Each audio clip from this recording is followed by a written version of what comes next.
Just listen to that, the birds in the background. I don't know if you can hear it, but I can.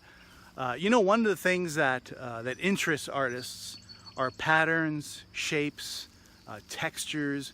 These are just wonderful elements for creating very interesting pictures, and there's a lot of that here at Weir Farm. But one particular place, by way of example, is this area that a lot of people probably don't even notice it, but it has all this broken down farm equipment. So you have all these, all this patina here with the rust and the weathered spokes, and that to me is just an invitation for endless creativity. I mean, look at that one there against the stone wall. So I hope you'll join me. Whoa, I went upside down. I hope you'll join me for this.